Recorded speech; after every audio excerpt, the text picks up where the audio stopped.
again, welcome all of you, and welcome to all our incubator partners. We have a good mix of students and startups. We have faculty. In the students, we also have some aspiring entrepreneurs. And I mean, people will keep joining. It's just 4 o'clock right now. So, but like I said, I have a very limited role today. It's to just welcome all of you and offer very quick intros of the two key speakers today and of my colleague Elizabeth. So I know that most of the participants would have quickly gone through their profiles of both Swastik and Ankit. And, they will, of course, be talking about their journey today. So I do not want to spend too much time. I think it is best that you hear from them on what motivated them, what inspired them to kind of take up, a startup journey. And remember, they did this like 10 years back, right? But I personally have kind of seen them not just kind of, handle all the ups and downs, but also kind of stay dedicated to this cause, right? So Swastik took up something very different, Ankit took up something very different, and both of them have kind of stayed the cause. And I think that required a great deal of mental strength.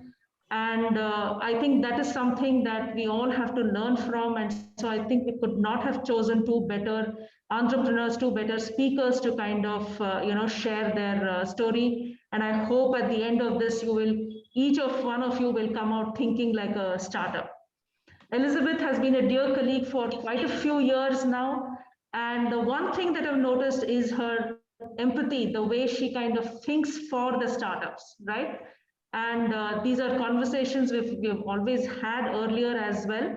And also as one of our partner incubators, the Great Lakes Incubator, we are very, very happy and delighted that she kind of, could participate here and agree to be the moderator for this session. So thank you so much, Elizabeth, for doing this. And over to you, Elizabeth. Like I said, my role is very limited. Wish you all the best. Great, thanks, Jaya. I think first of all, it's really a pleasure and an honor to be here. Welcome to everybody. As Jaya mentioned, we have sort of been on the front row seats watching both Ankit and Swastik over the years, and we're so incredibly proud. And I hope in this session, we'll be able to draw out what really makes them tick as founders, and what's that magic that they put into their startups. Now, I think Swastik and Ankit, it's testament to you and how great you guys are as founders and your startups, because we have got a whopping 74 questions pre-submitted. That being said, we're open to questions at any point in time. You can just drop me a message, private message to those in the audience, or on the chat for everyone to see, and I will have a look at them. But what I will do is I'll do my best to sort of combine some of the questions, add some depth to it, so that we can really learn a lot from Ankit and Swastik and make most of their time with us today. So to kick us all off, if we could first have, a quick summary of their startup journey, so that we're all on the same playing field in terms of, how this whole thing began, and then we'll take it from there. So Ankit, Swastik, over to you as to who wants to go first in terms of sharing with us your story. Ankit, Ankit, I would request you to start first. Yeah. Okay, no problem. Okay, nice to see Elizabeth after a very long time. I think when you were here, we were interacting, and congratulations, you moved to the US. I hope it's a comfortable time for you, maybe whether in the East Coast or the West Coast. I don't know where you are, but must be quite late or maybe either very early for you. Yeah, go ahead. Okay, thank you for having me in this session, and it will be a pleasure to share some of the experience about the startups that we have here. So I'll tell you about myself. Like my passion is basically engineering and technology. I love technology, and that was the sole objective where I came to Chennai and met Professor Ashok here early in 2009.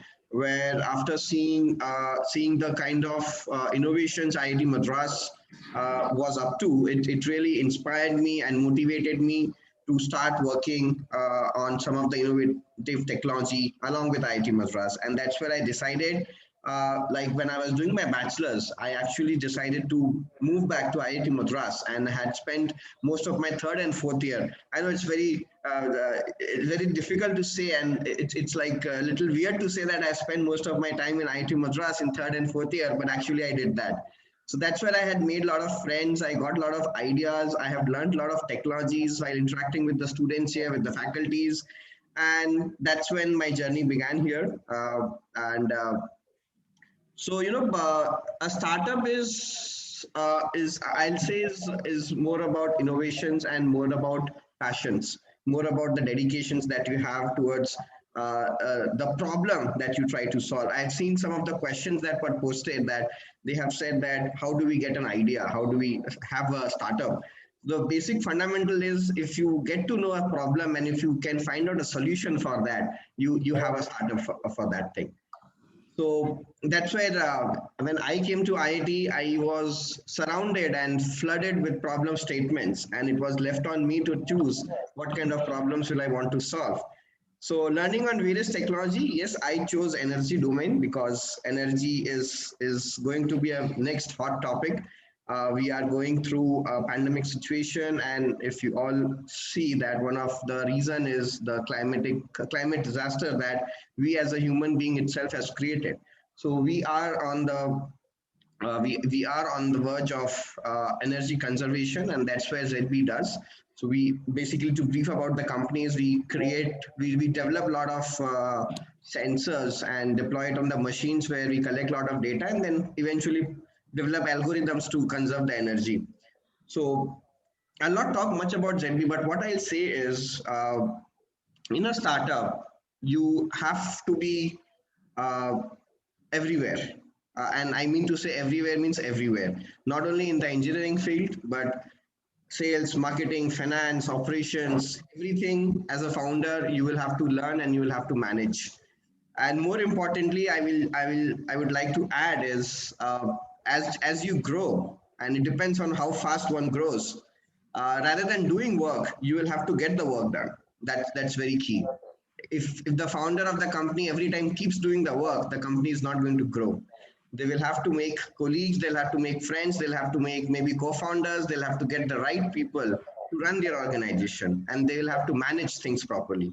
Now, of course, as a startup, when we all are engineers here, so when we start, most of the time, the problem that we are going to solve is related to a technology. So of course, that company most likely is going to be a technology company, and the founders or the co-founders has to be from the technology domain. But as and when we grow, the sales become the hardcore for the company. Whatever you make it ready, if the customer or the end user do not like your product, or there is no need for your product, no matter the affections that you have towards your towards the problem that you are solving or whatever you do, if it is not sellable, that startup is not going to succeed. So when we started ZedBee, I will just say that my background was basically computer engineering. But when I started the company, I had to learn mechanical, I had to learn electronics, power electronics. Coding was, of course, as what I have done in engineering. But every single field, except chemistry, I have to learn everything in engineering. So when I kind of hire engineers here, when they come and tell me that I'm from mechanical background, I said, say you must not, when you join a company, especially when you join a startup, you should not say that you're a mechanical engineer. Say that you are an engineer, and try to learn as much as you can in every discipline. And of course, as I said, that when you are running an organization, it is your job to learn everything.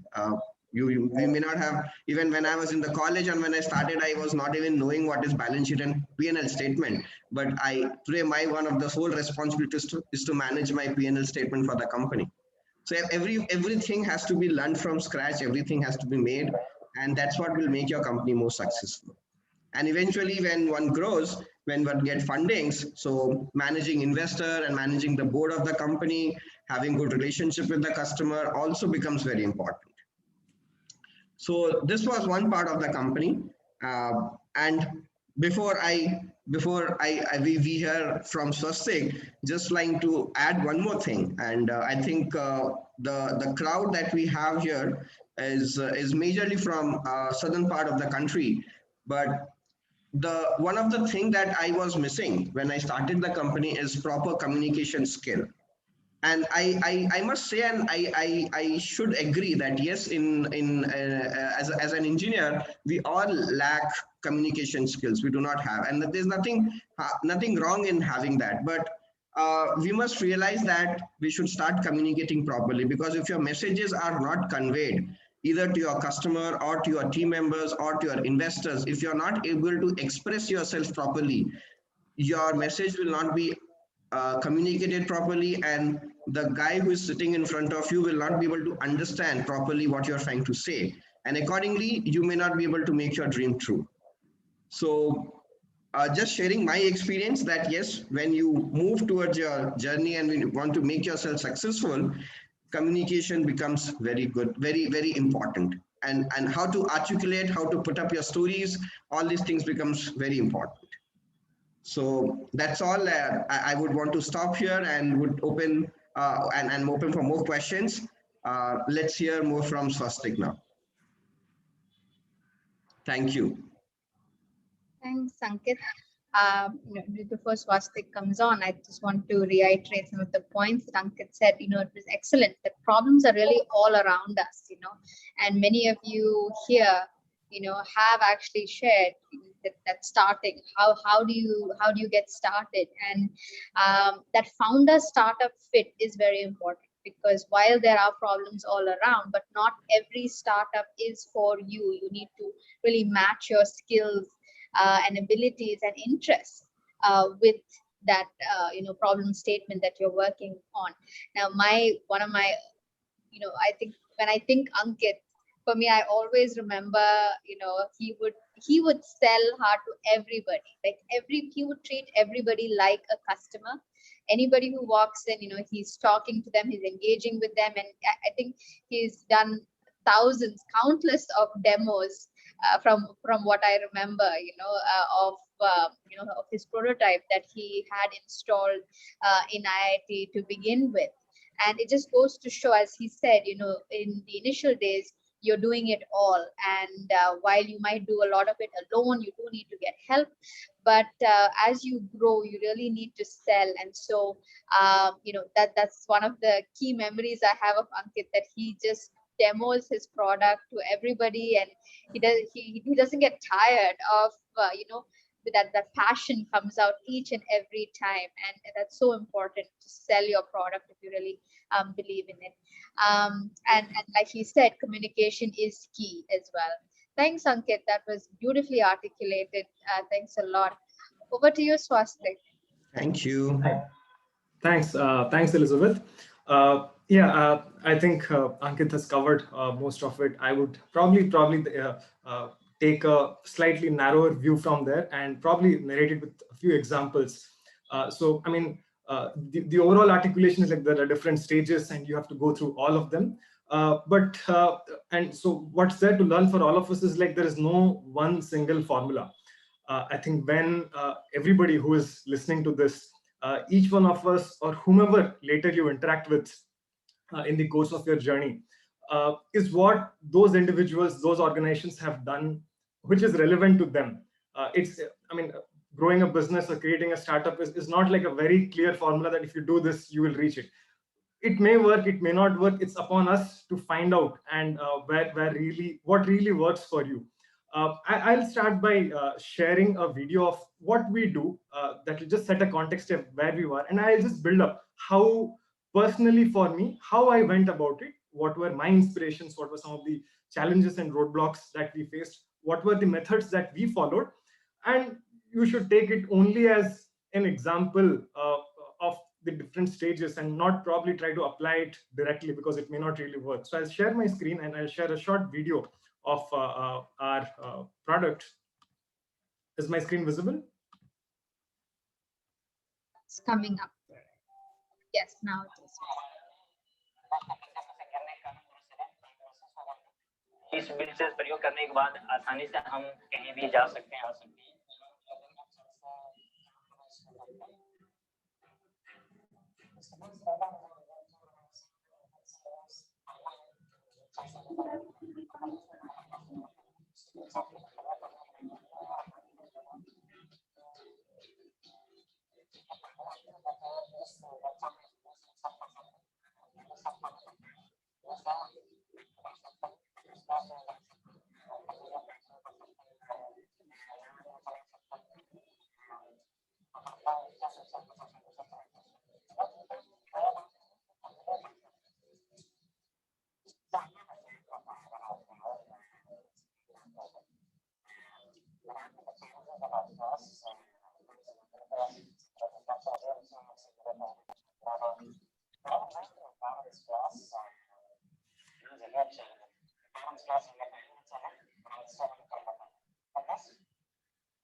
So that's what we do. Let's come back and try to understand how did I personally went about doing what we are doing.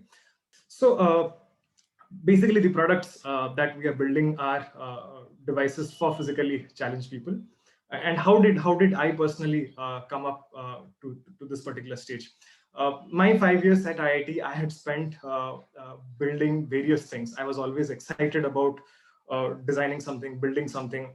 And that is something which I retained, which I really enjoyed. It's basically, if I have to measure what is it that I really like, I've spent time on doing something and I don't feel like I've spent a lot of time or time just flies. That's really a great way and understanding to validate that, yes, I'm really interested in this. It's not that I knew about it earlier.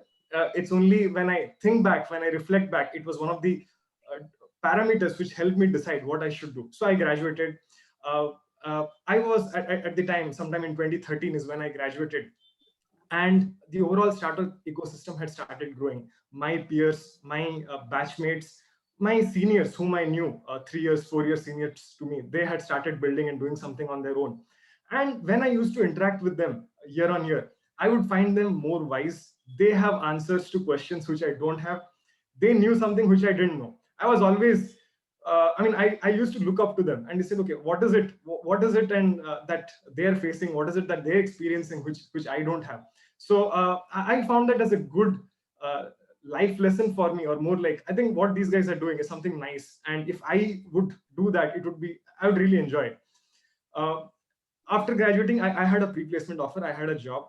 I had a fight with my father. I wanted to start something, and my father said, no, you have a good job. Why don't you just go and try that out? You don't know what the real world is like. I said, okay, I think that's a fair argument. Let's take up the job. And without any second thoughts, you go in full and let's do everything. It was great. 2 years was great. But in the course of those 2 years, I felt that my 5 years were better. The overall concept of designing something, building something, I was missing. And in the meanwhile, in my 2 years, while I was at my job, I had interacted with many more people, many more suppliers, vendors, and I felt that the way some of these guys are working, the companies that they're running, the kind of problems they are solving is something which is interesting. I felt that at an age of mine, at that point of time, it's easier to take risks. We could do something fair. It may work, it may not work. I don't know. But it's far more easier to take risk at that point of time. So these are the two things which kind of made me decide, no, I think this is the right time when I can go back to pursue and start something. Then there was this question, what should I work on? What should I start? So I said, let's try to connect the dots. You can go out in the open and try finding multiple solutions. That's definitely one way. I took a safer path. I had worked in this field as a part of my master's project at IIT. I also had an exposure to agriculture while I was working. So I had these two areas, and I wanted to apply my design and engineering skills to something which could probably have a social impact. I felt that I had more knowledge and understanding, and there was a larger opportunity in the assistive devices sector. So I came back. I came back to a research lab at IIT. We didn't have the ideas, the products that we're working on right now. We came with a very open mindset that there would be something which we'd find. Let's find that out. And during the course, in 2015, 2016, we were developing different products in the assistive device sector. I was traveling across India. I met close to 200 wheelchair users across 40 locations, interacted with them. And that somewhere around 2016, we got the confidence that yes, these are some problems which are genuine, which needs to be solved, and we could do something about it. And that's when the journey of Neomotion started. So very simply speaking, a personal interest, the decision that, yeah, I think this is the right time and I could take a risk, inspired by many people, my peers, some of the contractors, vendors, team members whom I had met while I was working, finding an area where I had an interest. There was some background work which was already done. So all of them kind of came together, and where we started our journey. The first 2-3 years went into design, engineering, doing iterations, interacting with customers, learning from them. So a lot of that, the next year or so went into setting up the overall supply chain, production. Next came marketing, sales, then after sales. So presently we have, our products are being used by 700 users across 28 states in India. That's where we stand. And having spent the last 5-6 years, you also see there is so much more opportunity because we are deep diving and understanding the space in the last 5 to 6 years. You realize that yes, there is so much more opportunity, there is so much more that can be done and probably should be done, and that's what keeps me, our team, everybody awake, and that, yeah, this is what we should go and do. That's briefly about the journey. Rest, I think Ankit has probably shared the different aspects. If you have any specific questions, we can take out. Yeah. Great. Thanks so much, Swastik, for sharing that, the recap of your journey. And I think a lot of the members here, the audience, can relate to this, and there are similar sort of stages in their life where they are also working, but also there is this idea brewing in the, in the back burner, and they are incubated at various incubators, trying to work on it till a point where they can take it to the next step. I love what you said about, you very casually said it about going out and meeting 200 wheelchair users. Now, I know for a fact that this is not easy to do, because we as the incubators, we always tell the startups, the answer is really out there now. As much as your mentor says, or you feel, or your parents feel, or whatever, the answer is out there. It's ultimately the customers, their validation, that is going to hold everything together and give you that direction. And for you to have done that, and it's very easy for, especially when you're in the fields that both of you are in, where you are in welfare, in human welfare and sustainability, where you could have that frame of mind that here I am to help you. You should be happy to just take whatever product I have to offer, but to really want to make it something that is usable. And from the video, we can see, how it's not just any other wheelchair attachment, or it really serves that purpose and makes a difference. So thank you for sharing that with us. So both of you have sort of in your own ways answered quite a few of the questions that we had, especially about starting up. What it takes to start up. It's look for problems around you, but then combine that with passion, interest, skills, and experience, to get you on the best, playing field.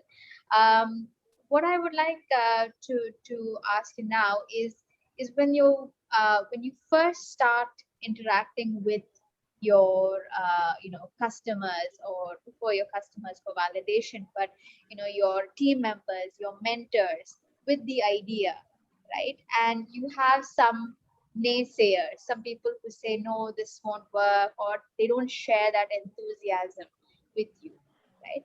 What is the kind of frame of mind or the attitude that you need to adopt and hold on to as founders, especially in that early stage when you're meeting with different stakeholders? It could be mentors, it could be the incubators, it could be customers, early customers. What is it that you need to have as an attitude to survive as a founder? Any of you, feel free. Yeah, probably I'll Yeah. share. I'll go ahead and share. So I would add one element to that. I think at different stages, it's not just at the early stage. At different stages, I think this question is very valid, and I think as we go about our journey, it's important that we are very aware of what is the largest risk for the organization, for the startup at this particular stage. When you don't have a product, when you don't even know probably what is the burning problem that we're solving, I think that's the largest risk. Do you even really know that the problem that we're solving is probably all right? Then probably you have your 50, 60 customers who say that, yes, this concept looks all right. Then probably the largest risk becomes, well, it's a problem worth solving. Do we have a solution, and can we really solve it from a technology perspective? At a later stage, the question becomes, can we really produce it? Can we really produce it which will work for so long? So first thing, we need to be very aware that what is the largest risk that lies for the company at the stage at which we are in. And when now let's come to the specific question which you asked, that when you're in early stage, there will be people who will say no.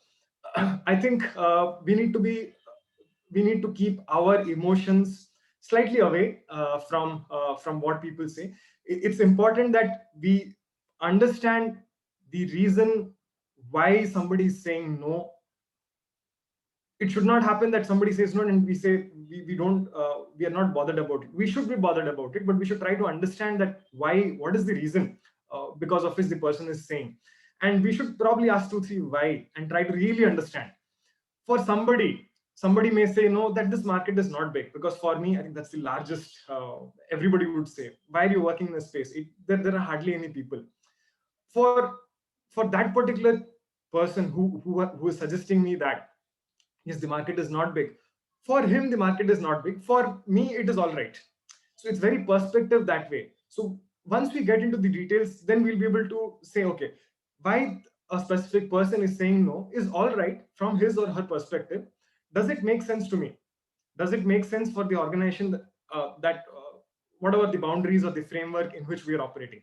If we know of that, I think it is all right to go ahead, because then we'll make objective decisions. And it is important that we meet a lot of people who say no, because then we'll be able to identify the issues early on, identify the challenges early on, and probably we can do something about it, or just accept that, yes, this is the challenge and there's nothing much we can do, and we are all right and happy with it. Great, thank you so much. To summarize, he said, be aware of your risks, be passionate but dissociated so that you can take a step back if needed, have that perspective and overarching vision so that you know what direction you want to take it. Thanks so much, Swastik. Ankit, why don't you weigh in? Yeah, so just to add what Swastik has mentioned, I think I would want to say some 3-4 things here. One is if the founder really have a passion, they would find way to convince people, because ultimately if they are able to put up proper stories and as I mentioned, if they're able to communicate things properly, somehow they will find a way to convince people. Second, if you are going to a customer, let's say you have developed a product and you are trying to find the first customer, my strong recommendation here is try to find the first customer with a reference so that they trust on you. If you go to a very new customer who you don't even know and they don't even know you, it is very likely that they'll not buy your product and say, no, I don't need it, which might demotivate the founders. So it's very important that the first few initial customers are given with references so that you can experiment, you may fail. I should not say that you should not fail. You may fail in the beginning stage because that's a new product you're developing. But be very transparent, be very honest with that customer. You are my first customer, and you are my first customer, and the product may not likely work. But believe me, if you are very honest and if you are transparent, customer will start loving you because you have openly expressed yourself who you are. But if you, and most importantly, I'll just share one of my interactions. So as we do a lot of energy saving, and possibly we were trying to work with Infosys. Now Infosys is a IT giant for India. So I was talking to one of the guy. He's a decision maker, and we spoke to him. Now for such large MNCs, it's very hard for them to work with startups. One of the reasons why they don't want to work with startup is because startup promises a lot of things, and after that startup leaves the customer because they may not have the funds to keep working with them, and they might collapse and all this thing. And that's the reason they don't generally want to work with startup. So that guy actually made a statement that, Ankit, I love to work with startup, but on one condition, that startup should have the perseverance to keep performing and keep delivering on the promises. They may not be able to meet their commitments on my first price, on my first pilot or whatever it is, but as long as they keep working on it and they keep improving it unless the solution is delivered, that's what they want to see. So yes, we will hear a lot of no's and a lot of discouragement in the initial stage, but the passion and the perseverance, your dedication will make you win. That's really interesting points that you bring out. We've seen that when startups, when founders take that plunge, they almost instantly age because they try to grow that beard and mustache to sort of look older and more experienced. We've seen it all around. But it's true. When you're selecting that customers, you need to, as you said, go with the customer through a recommendation. Be smart about who you seek and sort of seek out likelihood of success, because a lot is riding on, especially that first few interactions.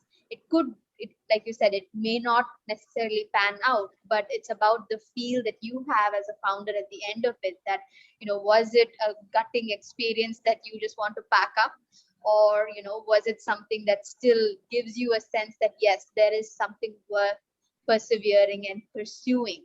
And as founders, this is so important because you hold the morale of your team. And as the early co-founders and founders, if you turn up dejected, that's sort of going to permeate. And so it's very important for you, while yes, you need to seek out those big challenges, but be smart about it. It's a very interesting point that you bring out, and to persevere, because a startup is all about persevering. And unfortunately, we have that bad rep of 9 out of 10 startups fail.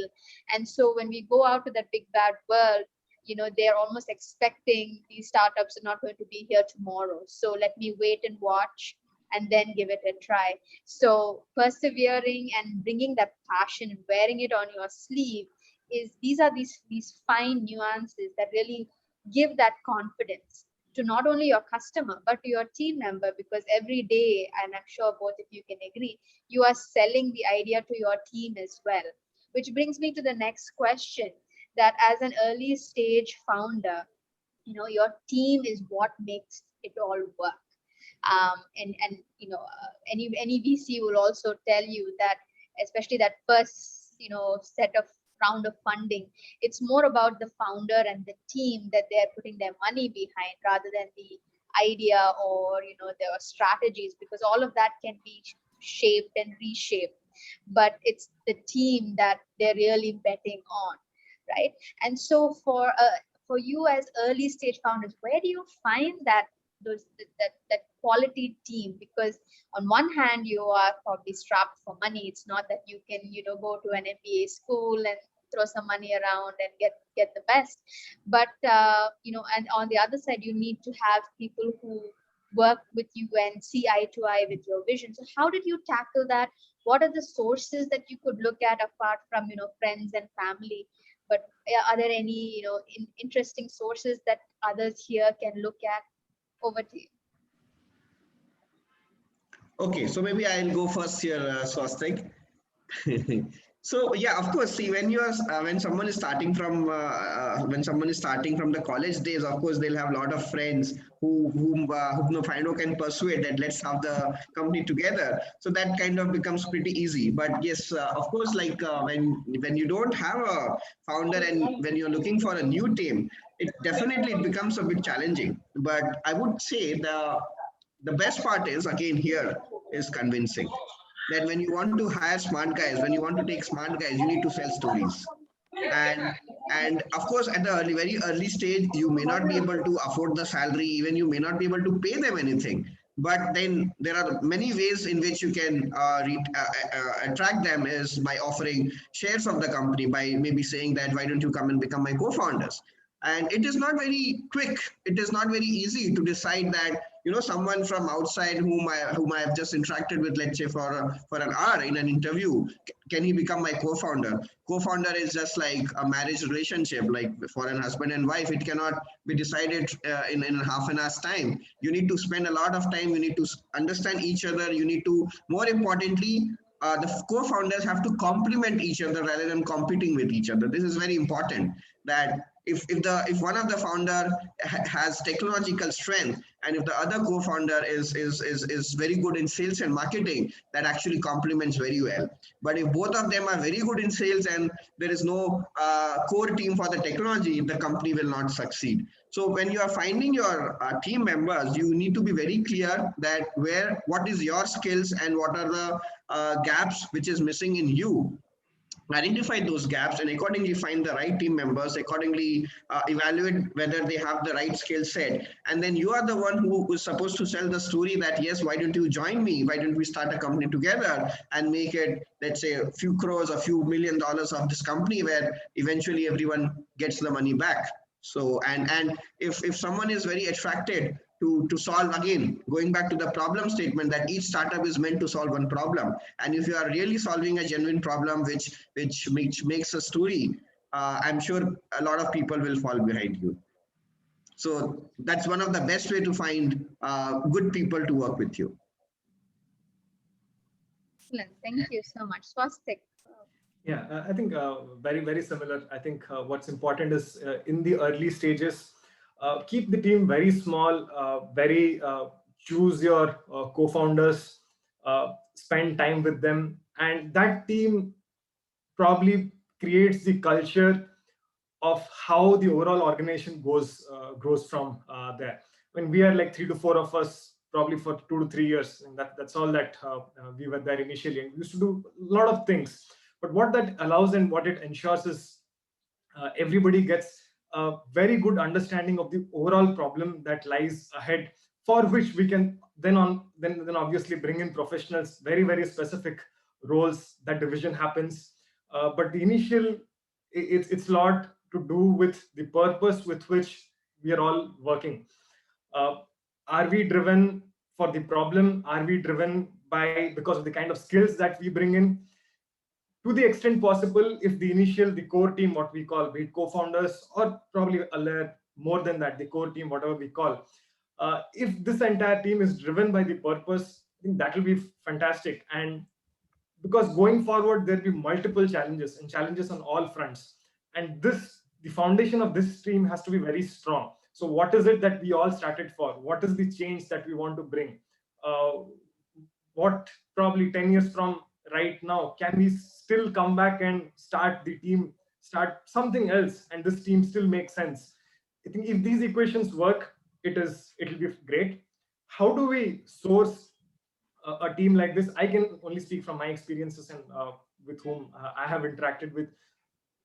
Very more often than not, most of them we would have worked somewhere in the course, probably in college days or at work, somewhere where we had interacted with them. We may not have directly worked with them, but we were aware of them. We know of them through some reference, because that builds in the initial set of understanding. And then it's all about conversing with them, spending good amount of time, be very honest, clear, and transparent in stating the expectations. Why are we all coming together? What is it that you would do? What is it that I would do? Trying to put things on paper. I mean, and it's not that it's cast in stone. It will change and evolve as things change. But having that basic clarity gives a confidence to everybody, and then from there, it will be a great journey, because there will be thick and thin, and this team has to stay, and that's very essential. Great, thanks, Swastik. Both of you basically said that you need to know your core team and you need to see eye to eye, share that vision, because the journey is tough, and many times it's lonely. Also, just you guys as a team, figuring everything out, from finance to marketing and everything in between. So really get to know your team members and look for that within your circles. So the next question, we are in the season of COVID, and now today it's COVID, which is a big challenge that has really brought a lot of startups, to a halt even, but clearly not the two of yours. But today it's COVID, tomorrow it could be something else, yesterday it was something else, right? But the point remains that there are externalities, there are these disruptive factors that are beyond any startup's control that could possibly affect everything. So how did you tackle this whole COVID pandemic in terms of how it probably affected sales, how it affected investments, how it affected your team as well? I'm sure many people were also personally affected. So how did you tackle those very troubling waters? And the lesson from that is, while COVID is probably, hopefully done and dusted away with, but tomorrow it could be something else. And what we want to distill from the two of you is, what do you need to how do you deal with such challenges? I would say that, Elizabeth, the heartbeat is not a straight line. Heartbeat is always up and down. And that's the human life. It will always be filled with up and down. And if your heartbeat becomes straight, you're nowhere. So that happens with the company also. There are always ups and downs in the company. It cannot be a flat, straight line. And when the companies are at the peak, that means they're performing too well. My suggestion will be that one should not become super excited, because if they become too excited, it is bad for them. And similarly, when the company is not doing well, when they're at the bottommost point, they should not be depressed, or they should not be start shaking, because they should have that patience and wait for the best days to come back. Same thing happened in COVID, like when the pandemic was declared, and suddenly when there was the lockdown, we were all worried that what is going to happen, whether we will sustain or not sustain, or what is going to happen, customer will buy it or not buy it. And for us, like in ZedBee, as we sell energy savings product, most of the buildings were actually closed. So energy consumption was actually zero. So we were very worried. So the best part was, we did two important things. One is, we reached back to all our customer and said, what is your immediate need? How can we help you out? We were trying to understand what exactly customer need now, and they all wanted air quality because of the pandemic. We came back to our technical team, and on the drawing board, we were all sitting virtually. We had night calls, overnight we were not sleeping, and trying to work out if we can give air quality solutions to our customer. And fortunately, our ecosystem here, IIT Madras, with professors and our founding team members with technology, in 1.5 months time, we were able to develop excellent air quality products, which we never even thought about it, and start serving our customers. So we were back on track in the next 2 months time, because customer again wanted air quality. So one is, of course, we could not let down our customers. So we redeveloped, we invented new products that can help our customer. Second, most important is which has helped us sell is, and I would say it's a very important point, be very transparent with your team members.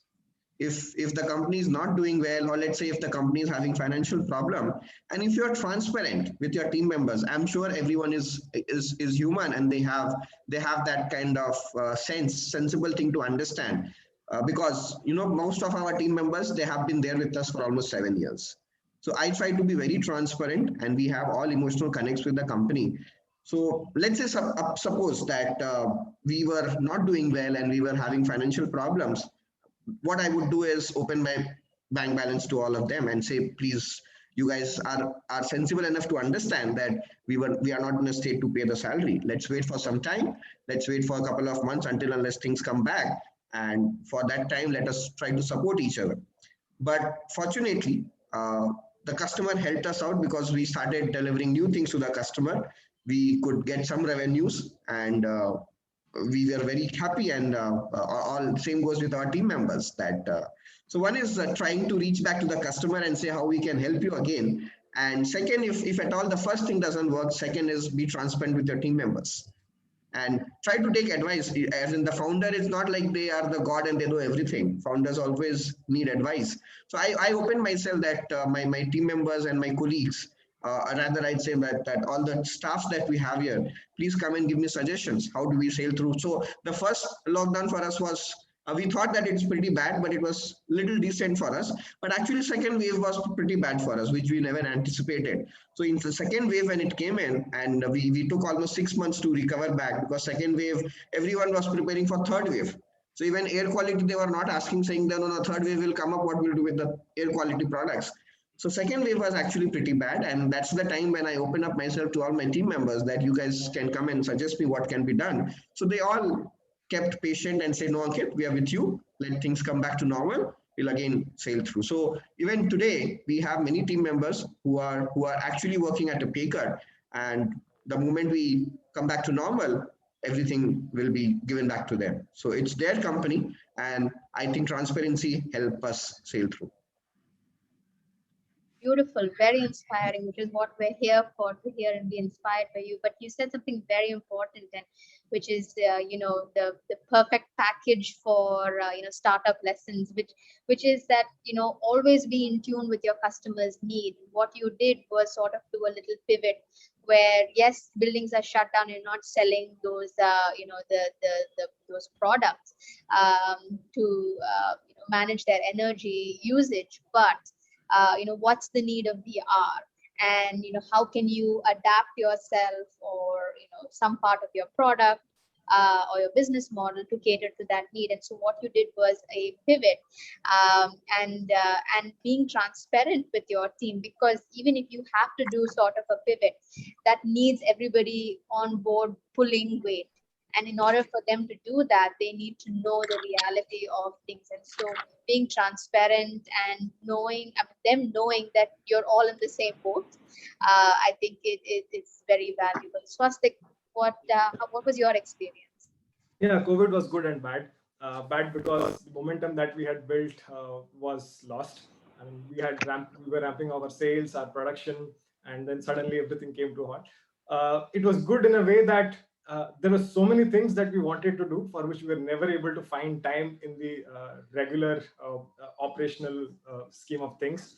And all the marketing content, the thought process, the next probably the product lines, solving engineering challenges. A lot of work was done in the first wave of COVID for which we would otherwise, I mean, they were there on the in the project queue for probably 6 months, 8 months, 9 months, no action was being taken. And we had those sweet 2 months where we could do a lot of that. And obviously we found our ways and means of how to, because we manufacture, we produce, we need to be at the shop floor. There are those aspects of things. We found out ways by which we changed the layout of our assembly setup so that all the basic practices are taken care of. So that's how we fared through the first wave. I think what Ankit said, we did something very similar because we only have so much of cash and that's the only runway available. We said, this is the balance. We have runway for so long. Whether we don't know what will happen, we continue to pay you without any cut. In case we run short, we will let you know. And that's the time when you have to help and we all have to be there. So we said that, yeah, this is the balance. You will keep getting the salary, no cut. But in case something goes wrong, then you know of it. Second wave, we were better prepared. I think we got the hints that in the next 2-3 days, all the new restrictions, everything will come. We were also planning shifting our factory at that point of time. Almost decisions, we would have probably explored a week or two more, but then we decided within 1 week, we shifted our factory to a different location with places for team members to stay. So we were in our own world. Whatever happens outside is outside. Our work continues. In between, as and when regulations changed, restrictions on travel by bike, we introduced company buses. So we did everything that could be done to ensure that work continues. Second wave was all right. We weren't much affected. There was always this question: we are making outdoor mobility products. Are people really going to travel out? I think that we didn't. We said let's wait for 2-3 months. Let's not take any quick calls. If things don't go, we will take a call after 3 months. We said, but in those 3 months, I think things were back. Our sales was back, and we continued. Great, thanks for that. I think what you said is very valuable because there's always a silver lining to anything. And you really made the most of that time, that downtime, to focus on other aspects. And, so for those of you who are here, and I constantly hear from my startups, I'm not able to meet the customers. I'm not able to meet doctors in health tech startups because of the pandemic COVID. But what is it that you can do in this time? And at least if not anything, spring cleaning, it's so important to, keep active and keep, anticipating. And as Swastik said, they were agile, they were quick and reactive. So that second wave, when it came about, they sort of were a little bit prepared. They knew, how to react to it really quickly and be agile about it. So, thanks for sharing that, because that's what we're here for, to be inspired by your stories, because it's so easy for startups to shut down, and for you to weather the storms of COVID, a massive pandemic, is just commendable. Kudos to you guys. But what you both said was, finances took a hit. And that was the story, I think, for all of us, not just startups, but employees, companies, everybody, and even for investors, angel investors, businesses were hit, money was in short supply. So that brings me to a good segue to the next question, which is about fundraising and how do you deal with startup finances.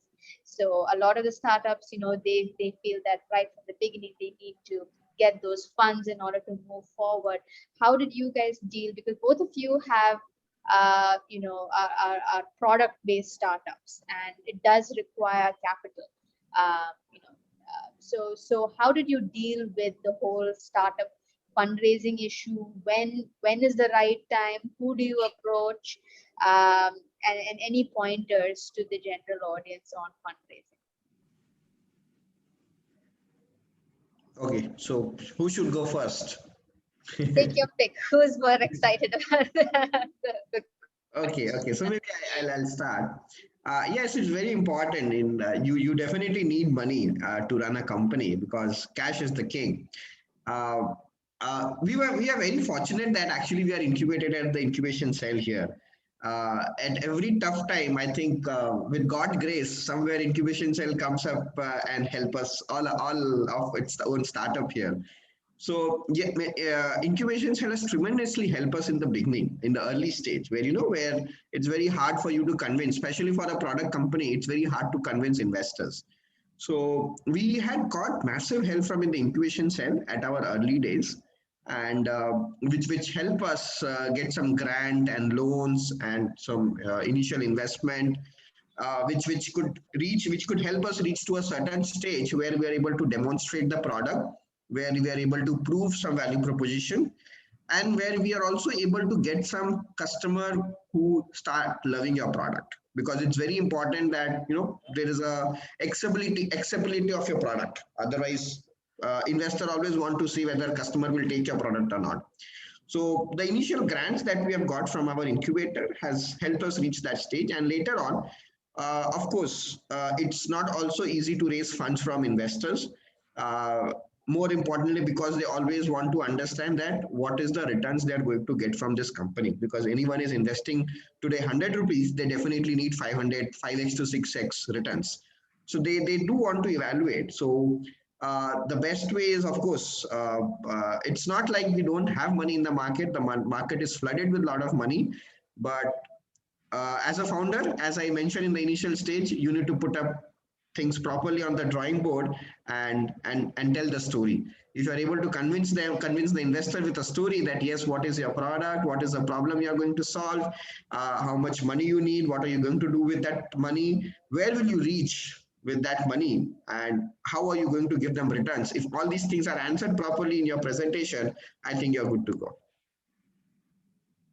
So raising funds, I would not say it is very easy, but as long as you have that conviction and you are able to show your passion to the investors, you will get that. You will get that money.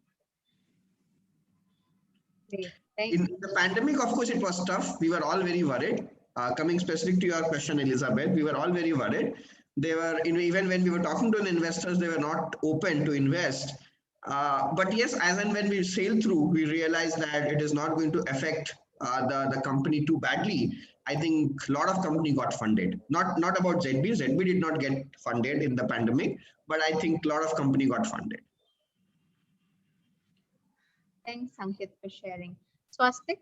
Yeah, I think we have to look at startup financing at a very, very basic level, in the sense what is the kind of company that we are and what are the different requirements that we have. I'll probably share my example because that's what I understand best. Now, I would divide all the work that we do into 3 clear verticals. First is your design and development, which is like when we are creating something which is yet to become into an operational state. Second is routine operations. We have developed a product, it is validated.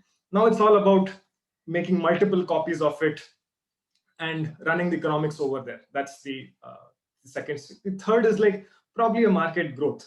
We want to introduce this into a new geography. We may have some regulatory requirements, some certain setup costs would be involved. We want to introduce a new channel. I want to have our products present across dealers in India. I want to have demo units to be present across dealers. So that's the third vertical of the growth. Now, if we have this understanding, then probably we can say how to finance each one of them. There will be different modes. I mean, a VC funding is definitely one way, and equity investment is one way, but there are alternate means. And specifically when it comes to a product company, it's difficult because the development cycle itself is long. It's like 3 years, 5 years. You don't know how long it will take. And anywhere in 5 to 7 years, the expectation of return would come from an investor side. So we have been very cautious about it. We said for the kind of space and sector that we are in, we would develop our products only through grants, prize monies, and any such means. We have scouted, and every single grant that we could lay our hands on, whatever small quantum it may be, we have applied. Every single design competition, partnership with other organizations so that we get government grants. That's how we have gone about our development. Second, it's our working capital, which is on our day-to-day basis. Like I need to produce 100 units. And we know that if there is so much of material cost, there is so much of conversion cost, but finally when we sell, it will be higher than the costs that probably we have incurred. And we know that there is a profitability element over there. It works. Unit economics is positive.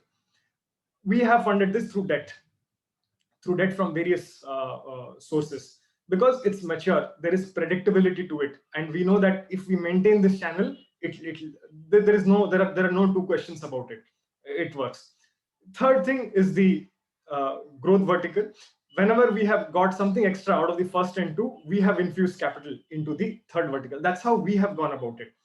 Now, I think what is important from an overall fundraising aspect is to understand that we have our expectation and our requirement. So we need to know probably in granularity, probably for over the next 1.5 years to 2 years, what are the different activities that we are going to do, and where is the cash gap that we will have, and certain things in the long term, probably what we need, and find which is the best means to finance it. It need not necessarily always be a VC fund or an equity investment in the initial stages. If you're a hardware product company like both of us, maybe in fast growing sectors it could be different, but in a sector like ours, we need to be careful over there.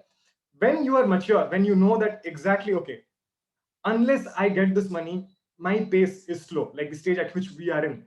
Unless if we keep doing like this, we'll only grow at a particular pace. To get speed, we need funds of a different sort, and we will approach an appropriate financer for that particular one. So I think these would be my key lessons which I have learned and which I would like to want to share. Thank you. Very, very valuable, because it's all about optimizing when you go for your fundraise. Are you ready to use that? And there are a lot of sources. I think for both of you, having started your journeys 10 years ago, when relatively there was the ecosystem was still fledgling, and now it has expanded. And I think to all of the audience members here, the ecosystem is just so vibrant with lots of opportunities. The government is really funding a lot of startups, and this is so much. And I think your incubators can definitely give you that guidance, which brings me to the last question, because we're almost at time. I missed a very important point. Actually, I missed that. I think our customers have been our biggest funders. I think I somehow missed this particular point. So it was 18 months before we had very, very, very low bank balance, and we had inventory lined up. And actually, that's where our sales started. I said, we have so much of inventory locked up. Why don't we just go sell, commit a date, take advance? And I think that has been wherever we have been in trouble, we have used this to save us, because at the end of the day, it's finally we are making it and we are selling it, and that's where it all lies. So a lot of work that we've done in the 2 years are financed by our customers. They pay for it. I think that's what I somehow missed. Absolutely, absolutely. So I think we have time for just one question, and you sort of mentioned that, Ankit, in passing, that somehow the incubation cell was there and the incubators are there. And so my question is related to partners. So it's not necessarily just incubators alone, but how do you go about choosing the right partner for you? And if you could also maybe touch upon your, what you got out of the incubator, because that's one common thread, joining all of us, that all of us are supported and associated with incubators. So as new startups, what should they be looking for in that incubator? What should they be demanding from us at the incubators, for that support? Because you guys are bringing, heart and soul every day, and you have the right to really want that from your partners, right? So what is it that you are most grateful for in your partners, and specifically the incubators? Very straightforward, Elizabeth. I think the best definition of incubators are they are the parents.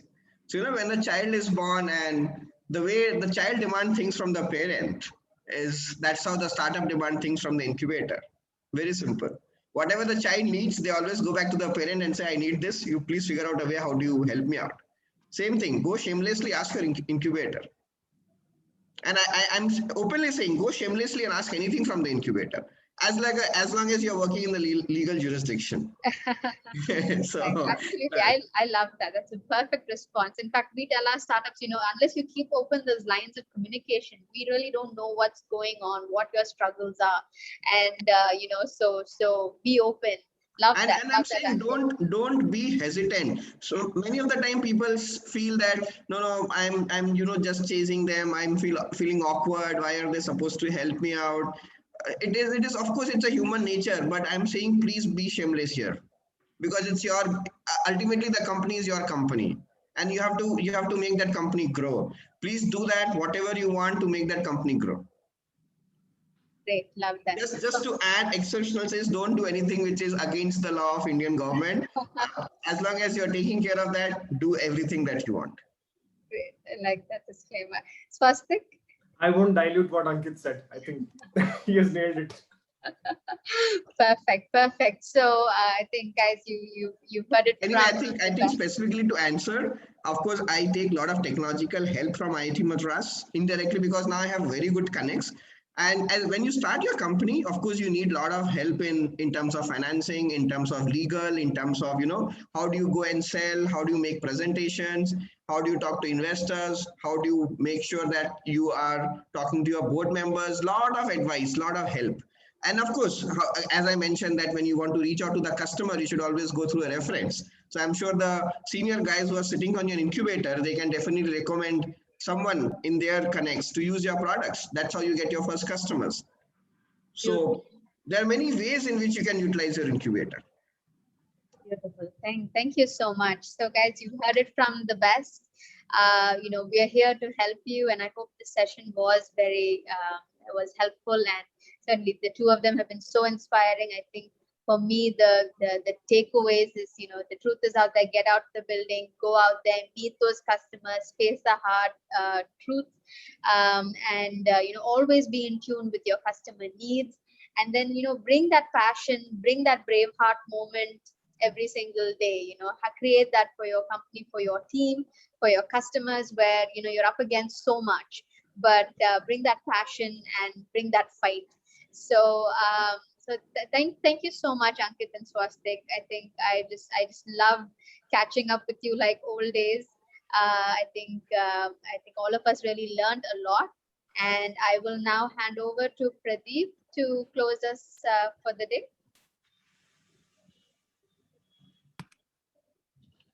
Thanks, Ms Elizabeth. Good evening, everyone. I'm Pradeep Mudidar from Incubation Cell, and I'm here to present the word of thanks for today's webinar. I would like to thank our speakers, Mr. Ankit, co-founder ZedBee, and Mr. Swastik, co-founder Neomotion, for enlightening us with immense knowledge on building successful startups. Also thank Ms. Elizabeth, who took time to moderate the session from Great Lakes with amazing perspective on startups. Of the many points, Mr. Ankit's point that startup founders need to wear multiple hats is very important. They have to be experts in all facets of an organization. And also the point that execution being the key with the right people on board is so much important for startups. Without execution, without sales happening on the field, you can't have a successful startup. Very impressed with Mr. Swastik's focus on assistive technologies and doing his bit to the society. I've seen this demo, I've heard a lot about Neomotion, very impressed. And his viewpoint of having the excitement of building things as a student is very key to having many students start up in the institutes. Curiosity of learning from others and risk-taking as a young graduate is so important to have a success in entrepreneurs. In IC, we are planning to create such an excitement or curiosity in the students by supporting partner institutes to set up fabrication labs. It's a place where students build things, and we're looking at ways to bring that curiosity, that childlike curiosity in the students to play with things and learn by doing things. I'm pretty sure the precious knowledge that both the speakers shared with us will definitely help our student community and the individuals who are interested in building startups. Once again, I'd like to thank Mr. Ankit and Mr. Swastik for taking time out from the busy schedule and give us the critical insights on creating successful startups. I'd also thank Ms. Elizabeth, partner incubators, and other participants who have been very enthusiastic about the webinar and took time to participate. I take this opportunity to also thank my IC team, who put in best efforts to make this event very successful. Thank you so much. Have a wonderful evening. Good day. Bye.